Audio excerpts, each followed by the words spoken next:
Good morning, everybody. So today we're going to embark on a RV project of upgrading our kitchen. So we have the Atwood Wedgwood version of the gas cooktop, which is a little dirty right now because we've been cooking all week and I haven't cleaned it, and the oven. And since we bought this rig, the oven has given us a few problems, and I have ordered a new thermocoupler for it, and it's still giving us problems. So we've only used the oven like half a dozen times since we've owned the rig, almost a year. So we are going to attempt to keep the cooktop, remove the oven, and replace the oven. We chose the Ninja Foodie XL. This is the 8-in-1 air fryer.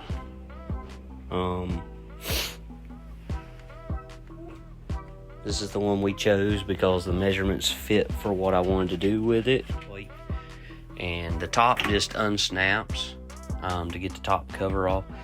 Again, this is a week's worth of cooking and I haven't cleaned it, so today's a good day to clean it too. So this is part of cleaning your RV stove, if you're wondering, is tearing all this apart so you can get down here and vacuum all this out and clean it up, because it does get quite messy when you cook for a family of 5. Update, I did have to take the 4 screws out that were up here that I showed you earlier, and the gas line loose, and the 2 screws down here, and took the whole assembly out. And it is now over here in the floor, and we are going to disassemble just the inside shell.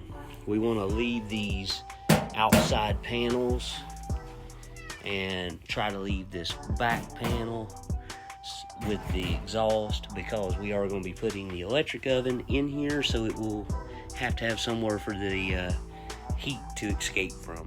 So after heavily disassembling it to get the oven gas burner out of the way, and I got to put all this back together, and I'll show you what it looks like back together.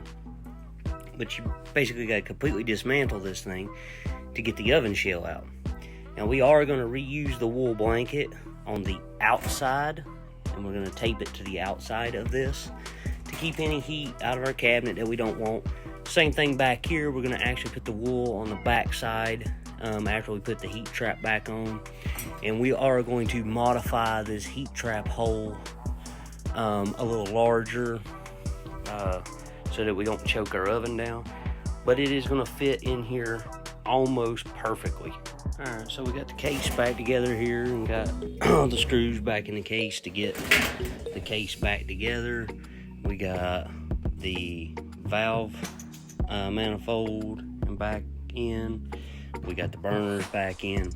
This is the only thing we didn't remove, which is the thermocoupler temperature sensor for the oven. We just routed it in here out of the way. We will be getting caps to put in this valve so it doesn't accidentally get turned on. And I'm actually, if you look here, it won't turn unless you mash it in. So I'm actually going to make a wedge to drive in there so you can't physically mash the button in no more. And if you can't mash the button in, it won't turn. A little update here. We got the range top all put back in, which we're going to be taking back out here in a minute after we figure out the cord issue, because we got to come to this outlet for power. But this is what it looks like after we've took the oven assembly out. And I did drill 4 holes here because I couldn't find my hole saw bit, so I can get my 10 snips in here and cut this out for the cord to go through. And then we left this port open, and we trimmed out this port bigger that goes into the original updraft heat shield. I cut that hole out with the 10 snips, and I cut a piece of high temp fuel line and put around it to protect the cord. So we had to remove all these screws, and I'm having to cut them down with a pair of Lymans like this,